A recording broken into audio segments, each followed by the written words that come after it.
नमस्कार मो प्रेमलता आपण मानक मो प्रेमलता डायरी को स्वागत। चलते बेस डेरी करवानी कहानी को शुणा। बहुत छोट कहानी किंतु बहुत शिक्षणीय। मोर कुनि कुनि छोट पिला मानक पई ये छोटिया उपहार मो तरफ बहुत सुंदर लगे शुणापी। चलते शुणा कहानी। गोटे जंगल रे बहुत गुड़े पशु जंतु सब था। जंगल राजा था सिंह। सिंह राजा बहुत परोपकारी दयालु आउ बुद्धिमंत थिले। सबु बेले जार भी जेकोसी असुविधा हेले सिंह राजा पाखु जाती विचार हुए समस्त को उचित न्याय मिले। आउ सबु बेले सिंह राजा चेष्टा करती समस्ते जमती ठीक भाव में न्याय पाइबे आ जंगल रे शांति रहिबो समस्ते हस खुशी रे सब बेले सिंह राजा चेष्टा करती। थरे ठेकुआर गोटे परिवार रोते से पाखरे हरिणर परिवार रोते। ठेकुआर परिवार और हरिण परिवार भितर बहुत भल संपर्क थिला। जुआड़े जाती सांग होकर जाती आउ सब बेले खुशी रे रुहंती से माने। आउ से माने सब बेले चेष्टा करती हिंस्र जंतु माने जमी पाखक न आसी पारती सब बेले से माने सजग थांती। दिने हरिणर 4टी छुआ ही थांती। हरिण छोट छोट कुनि कुनि छुआ मान को छाड़ी कुआड़े शिकार करने जापरेनि खाइबापी आने को जापरेनि। से ठेकुआ कौन करे ताकू साहाय्य करे। ठेकुआ किछि खाइबा आनिले हरिण को दिए आउ हरिण खाए तार छुआ मान को से पालु थाए। दिने हरिण कहला ठेकुआ सांग कौन करवा आ मो छुआ मान तो धीरे धीरे बड़ हेलेनी से माने भी खाइबे तांकू आज नहींकि चल जंगल को जिबा से माने आम सहित गले शिखिबे केमिति खाइबे कौन करिवे आम घर पाखे तो ये किसी खाइबा को नहीं जावाक पड़ो। सेठू ठेकुआ कहला यही कथाटा मोर भी तो छुआ मैंने अच्छा समस्ते चल मिसिकी जिबा पेटे पेटे सब खाइबा घर को फेरिबा। तापरे समस्ते बाहरले जीवाई जाऊ थांती। तापरे हरिण मानक भितर गोटे कुनी हरिण टे कहल माँ मु ना चली पारुनी मु थकी गलिनी खाइबा को दब जदि एठी खाइबा को दियो एठू कौन मु खाईदेवी आ घर को पलैया। ठेकुआ मान भर भी कुनि कुनि ठेकुआ थे से भी कहले माँ आउ चली हेबनी एठी खाईदेबा आ घर को पलैबा थकी गलुनी। ठेकुआ आउ माँ ठेकुआ माँ हरिण से कहले ठीक कथा तो छुआ मैंने थकी गले केते बाट चलैबा आउ चल ये कौन खाईदे घर को फेरी जावा। तापर से जहाँ घास थिला सेटा खाइबा चेष्टा करूँ छोट छोट कँली पत्र सब एमती खाऊ था। एमती खाइला बेले देखिले गोटे जोर कि गोटे आवाज हो शब्द होता है खसखस शब्द होता है। हरिण से सजग हो गला। हरिण कहला मत बहुत डर लगुच कौन खसखस आवाज हो किए आसुच बोधे हिंस्र जंतु कौन करवा बाघ बिलुआ कि भालू कि किए आसुच्च कौन करवा। ठेकुआ कहला तुम क्या चिंता करछ जे आइले आम जना पड़ जीवनी हाँ मत भी किसी गोटे शब्द होबे तो छोट छुआ मानू धरिक धाई धाई आम जापरानी आमको तो किसी बुद्धि खर्च करा पड़ो ना आमती डरीगले केमती हम सब बेले डरीगले कौन आम आगू बढ़ी पार। आमर कुनि कुनि छुआ अच्छा आम माँ तांकर आम सुरक्षा दबा बुद्धि दबा साहस दबा शक्ति दबा दंभ दबा तुम ये व्यस्त कहीं पड़ुच। ठेकुआ कथा शुणी हरिण कहला नाई मोर कुनि कुनि छुआ ना ये जानी ना कि कौन करी मो मुंड किसी कम करनी हिंस्र जंतु किए पाखे पाखे आसला भाया लगुच जोर जोर शब्द हो कौन करवा। ठेकुआ कहला गोटे काम करवा चल समस्ते से बुदा पाखे लुचि जा छुआ मान सब लुचई दबा आम आगे रहा। तापर से कले सबू छुआ मान लुचई देले बुदा भितर आउ निजे दाढ़े लुचिकी रहिले। तापर से शब्दटा पाखे पाखे पाखे पाखे पाखे पाखे आसला बेलू ता भीतर बाहर गोटे बाघटे थाए। बाघटे जोर हिंस्र रड़ी करूए। ठेकुआ छुआ हरिण छुआ पूरा डरी जाता। माँ मैंने सांत्वना दौरान चुप चुप चुप चुप किसी आवाज करनी चुप हो चुप डरनी आम अच्छु तुम सागर। तापर बाघ को बास्ना है खाइबापी तार इच्छा है सी कहला निश्चय एठी माने किए अच्छा जोटा कि मोर शिकार मु तो दूर देखी ना एवं कौटे पलैले ये कौटे लुचिंट। बाघ से बहुत चालाक था। बाघ से भाविला ना ମୁଁ ଯଦି ଏଇଠି ଠିଆ ହେଇ ରହିବି ଏମାନେ ଭାବିବେ ଆଉ ଜମା ସେ ଭିତରୁ ବାହାରିବେନି। ମୁଁ ଯାଉଛି ପଳେଇବି, ଟିକେ ପରେ ସେପଟୁ ବୁଲିକିରି ଆସିବି। ବାଘ ସେଇଠୁ ଚାଲାକ କରି ନ ଜାଣିଲା ଭଳିଆ ହେଇ ଲୁଚି ଲୁଚିକିରି ଧୀରେ ଧୀରେ ନ ଜାଣିଲା ଭଳିଆ ହେଇକିରି ଧୀରେ ଧୀରେ ସେପଟକୁ ପଳେଇଲା। ଠେକୁଆ ସେଇଠୁ କହୁଛି, ଦେଖିଲ ସାଙ୍ଗ, ବାଘ କେମିତି ପଳେଇଲା, ଜାଣିପାରିଲାନି ଆମେ ଏଠି ସବୁ ଲୁଚିଛେ ବୋଲି। ଦେଖିଲ, ତମେ ଖାଲି ମିଛଟାରେ ଡରୁଥିଲ। ହରିଣ କହିଲା, ତମେ ବାଘ ଉପରେ ଭରସା କରନି। ସିଏ ବାଘ ବହୁତ ଚାଲାକ, ବହୁତ ଥର ମୋତେ ଛକିଛି। ମୁଁ ତା ଠାରୁ ମୁକୁଳିକିରି ଆସିଛି। ଆଜି ନିସ୍ତାର ନାହିଁ। ମୋ ଛୁଆମାନଙ୍କ ଜୀବନ କ'ଣ ହବ, ମୋ ମୁଣ୍ଡ କିଛି କାମ କରୁନି। ଠେକୁଆ କହିଲା, ସାଙ୍ଗ, ତମେ ଛୋଟ ଛୋଟ କଥାରେ ଡରିଆ ତମର ଗୋଟେ ଅଭ୍ୟାସ ହେଇଗଲାଣି। ତମେ ଡରୁଛ କାହିଁକି? ବାଘ କିଛି କରିବନି, ଦେଖିଲ କେମିତି ପଳେଇଲା।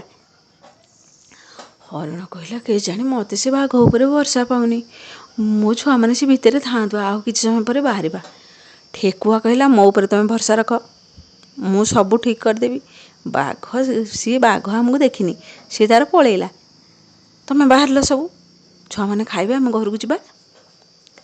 ତାପରେ ହରିଣ କଥା ଶୁଣିକିରି, ଠେକୁଆ କଥା ଶୁଣି ହରିଣ କହିଲା, ହଉ ଠିକ୍ ଅଛି, ତାହେଲେ ବାହାରୁଛେ ସବୁ। ସମସ୍ତେ ସେଇଠୁ ବୁଦା ଭିତରୁ ବାହାରି ଆସିଲେ। ଠିକ୍ ବାହାରେ ଆସିକିରି ସବୁ ଗଦା ହେଇଯାଇଛନ୍ତି। ବାଘ ଧାଇଁକିରି ଡିଆଁ ମାରିଲା ତାଙ୍କ ପାଖକୁ। ତାଙ୍କ ସାମ୍ନାରେ ଏବେ ବାଘ। ହରିଣ ଥରିବାକୁ ଲାଗିଲା, ତା ଛୁଆମାନେ ରଡ଼ି କରିବାକୁ ଲାଗିଲେ। ଠେକୁଆ ଛୁଆ ବି ରଡ଼ି କଲେ। ଠେକୁଆ ବି ଡରି ଯାଇଥାଏ, କ'ଣ କରିବେ କିଛି ଭାବି ପାରିନଥାଏ। ପଞ୍ଝାଏ ଠେକୁଆ ହରିଣ ହେଇକିରି ବହୁତ ଗୁଡ଼ିଏ ଥାଆନ୍ତି। କ'ଣ କରିବେ? ବାଘ ମନ ପୁରା ଖୁସି, ହସି ହସି କହୁଥାଏ, ତମମାନଙ୍କୁ ମୁଁ ସମସ୍ତିଙ୍କି ଖାଇବି, ଯାହା ବଳିବ ତାକୁ ଘରକୁ ନେଇକିରି ଯିବି। ନିଶ୍ଚିନ୍ତରେ 8 ଦିନ ଏଇନା ମୋର ଚଳିଯିବ, ନ ଖାଇଲେ ଚଳିବ। ପେଟେ ଖାଇବି ତମମାନଙ୍କୁ। କି କଅଁଳିଆ କଅଁଳିଆ ମାଂସ ହେଇଛି। ହରିଣକୁ ପୁଣି ଠେକୁଆ, ମୋର ତ ଆଜି ଖାଇବା ଜମିଗଲା, ପୁରା ଭୋଜି ଆଉ। ତମମାନଙ୍କୁ ତ ମୁଁ ସବୁ ଖାଇବି ଆଉ। ହରିଣ ସେଇଠୁ ପୁରା ଡରିଗଲା। କହିଲା, ଏଥର ଗଲି। ମୋ ଛୁଆମାନେ ଦୁନିଆ ଦେଖିବା ଆଗରୁ କିଛି ଜାଣିଲେନି। ତାଙ୍କୁ ପ୍ରଥମ କରି ଜଙ୍ଗଲ ଭିତରୁ ଟିକେ ଆଣିଥିଲେ ଚରେଇକି ଖାଇ ପିଇକିରି ନେଇକିରି ଯିବି ବୋଲି, ସେତକ ବି ହେଇପାରିଲାନି। ମୋ ଛୁଆମାନେ, ମୁଁ ଆଉ ସମସ୍ତେ ମରିଯିବୁ। ଠେକୁଆ ମୁଣ୍ଡରେ ବୁଦ୍ଧି ଆସିଲା। ଠେକୁଆ କହିଲା, ମୁଁ ତ ହରିଣକୁ କଥା ଦେଇଛି ସାଙ୍ଗକୁ, ଯଦି ମୁଁ ତାର ସୁରକ୍ଷା କରି ନ ପାରିବି, ମୋତେ ତାର ସୁରକ୍ଷା ଦେବାକୁ ପଡ଼ିବ। ତା ଛୁଆମାନଙ୍କୁ ତାକୁ ସୁରକ୍ଷା ଦେବାକୁ ପଡ଼ିବ। ମୋର ପଛେ ଯାହା ହଉ, ମୋ ପିଲାମାନଙ୍କର ପଛେ ଯାହା ହଉ, କିନ୍ତୁ ତା ପିଲାମାନଙ୍କର ମୁଁ କିଛି କ୍ଷତି କରିବିନି। ତାପରେ ସେଇଠୁ ଠେକୁଆ ସାହସ ବାନ୍ଧିଲା ମନରେ। କଥା ଦେଇଥିବାରୁ ହରିଣକୁ ସେ ସବୁବେଳେ ଇଚ୍ଛା କଲା, ଆଉ ସାଙ୍ଗେ ସାଙ୍ଗେ ତା ମୁଣ୍ଡକୁ ବୁଦ୍ଧି ଆସିଲା କେମିତି ହରିଣ ଛୁଆମାନଙ୍କୁ ହରିଣକୁ ରକ୍ଷା କରିବ। ଠେକୁଆ ସେଇଠୁ ଚାଲାକ କରି, ଦମ୍ଭ କରି, ନିଜକୁ ଶକ୍ତ କରି ବାଘ ପାଖକୁ ଗଲା। ଆଉ ତା ଛୁଆମାନେ ତା ପଛେ ପଛେ ଥାଆନ୍ତି। ତା ଛୁଆମାନେ ତାକୁ ଜାବୁଡ଼ି ଧରୁଥାନ୍ତି। କହିଲା, ତମେମାନେ କାହିଁ ବ୍ୟସ୍ତ ହେଉଛ, କିଛି ହୁଅନି। ବାଘ ପାଖକୁ ଗଲା, କହିଲା, ବାଘ ମାମୁଁ, ତମେ ନା ଭାରି ଭଲ, ତମେ ଆମକୁ ଖାଇବାକୁ ଆସିଛ। ଠେକୁଆ ମାଂସ, ହରିଣ ମାଂସ କେତେ ସ୍ୱାଦ, ତମକୁ ବହୁତ ଭଲ ଲାଗିବ। ମନେ ମନେ ଭାବୁଥିବ ତମର ଆଜି ଭୋଜି, ଆମମାନଙ୍କୁ ସବୁ ଖାଇଦେବ, ଆଉ ଯିଏ ବଞ୍ଚିବେ ତମେ ରଖିବ, ପୁଣି ଖାଇବ। ତମେ ଏମିତି ଭାବିଛ ନା? ମୁଁ ପୁରା ଜାଣିଥିଲି।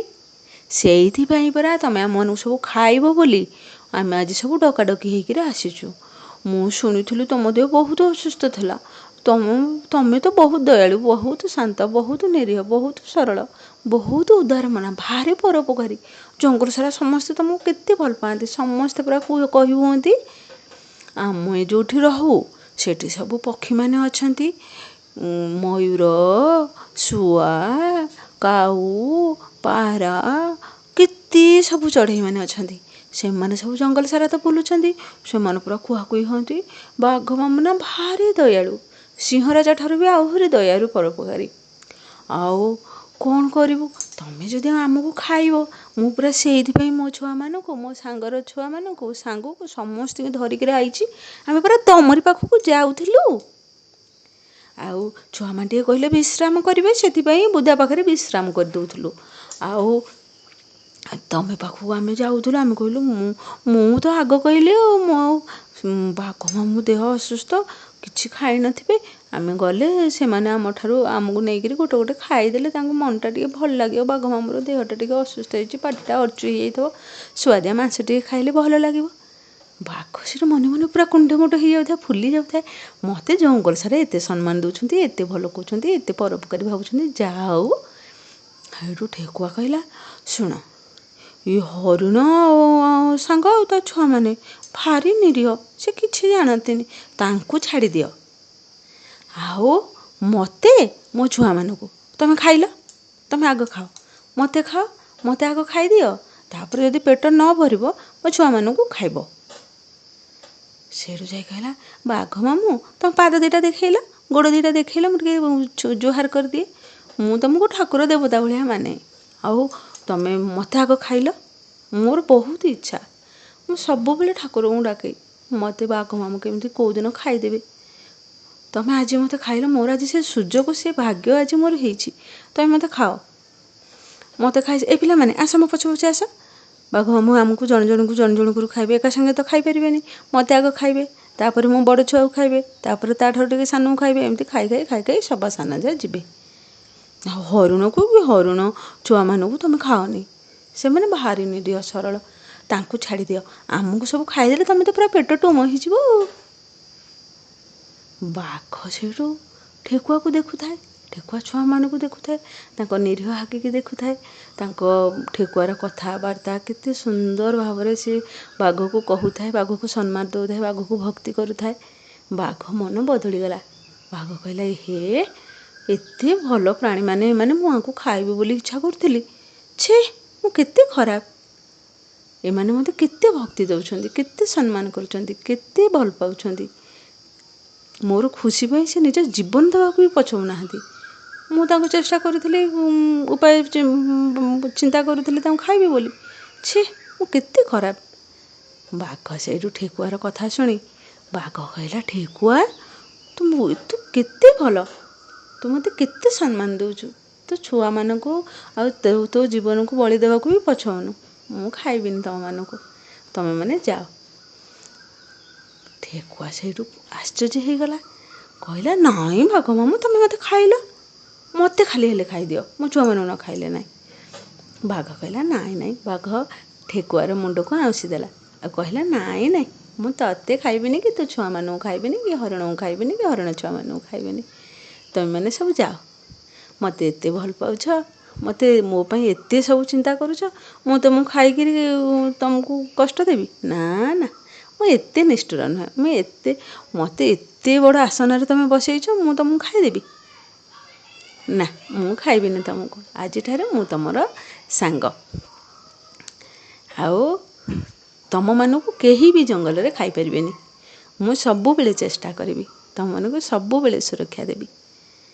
ତାପରେ ଠେକୁଆ ସେଇଠୁ ବାଘକୁ କୁଣ୍ଡେଇ ପକେଇଲା, କୁଣ୍ଡେଇକିରି କହୁଛି, ତମେ ଧନ୍ୟ ତମେ ବାଘ ମାମୁଁ, ତମର ଉପକାରୀ, ତମେ କେତେ ଉପକାରୀ, ପରୋପକାରୀ, ଦୟାଳୁ, ସରଳିଆ, ନିରୀହ, ବୁଦ୍ଧିଆ, ସବୁ ଗୁଣର ଅଧିକାରୀ ତମେ ବହୁତ ଭଲ, ବହୁତ ଉଦାରମନା।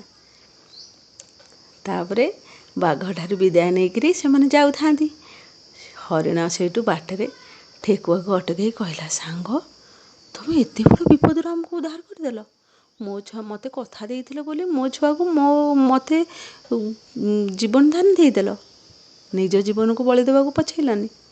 ଠେକୁଆ କହିଲା, ସାଙ୍ଗ ହେଇଛେ ପରା, ତମକୁ କଥା ଦେଇଥିଲି ପରା, ତମକୁ କ'ଣ ରକ୍ଷା କରିପାରିବିନି? ମୁଁ ମୋର ଜୀବନ ଯିବା ପର୍ଯ୍ୟନ୍ତ ମୁଁ ତମକୁ ଉଦ୍ଧାର କରିବି, ରକ୍ଷା କରିବି, ସୁରକ୍ଷା ଦେବି। କଥା ଦେଇଛି ମାନେ କଥା ରଖିବି, କଥା କେବେ ମୁଁ ଭାଙ୍ଗିବିନି। ଠେକୁଆ ଆଉ ହରିଣ କୁଣ୍ଢିଆ କୁଣ୍ଡି ହେଇ ବହୁତ ଖୁସିରେ ନାଚିଲେ ସମସ୍ତେ, ଆଉ ନିଜ ଘରକୁ ଫେରିଗଲେ। ଆଜି ପାଇଁ ଏତିକି କାହାଣୀ। ଏ କାହାଣୀରୁ ଆମେ ଶିଖିଲେ, ବେଳେବେଳେ ଆମ ଆଗରେ ବହୁତ ବଡ଼ ସମସ୍ୟା ଆସେ, ବିପଦ ଆସେ, କଷ୍ଟ ଆସେ, ଦୁଃଖ ଆସେ, ଆମେ ସେଥିରେ ଭାଙ୍ଗି ନ ପଡ଼ି ବୁଦ୍ଧି ବିଚାର କରି, ବୁଦ୍ଧିର ସହିତ ମୁଣ୍ଡ ଖର୍ଚ୍ଚ କରି ଯଦି ଆମେ କାମ କରିବା, ସବୁ ବିପଦ ଆମଠାରୁ ଦୂରେଇ ଯିବ, ବିପଦ ଟଳିଯିବ, ଦୁଃଖ ବି ଦୂରେଇ ଯିବ, କଷ୍ଟ ବି ଲାଘବ ହେବ। ସବୁ ସମସ୍ୟାର ସମାଧାନ ଆମ ପାଖରେ ଅଛି। ଆଜି ପାଇଁ ଏତିକି। जदि मोर ये कहानीटी आपंकर मन को छुई थाए लाइक शेयर कमेंट करेंगे पुणी एमती किसी नुआ कहानी आने मुझे सबुबले चेष्टा करुँची। रहुछि जय जगन्नाथ।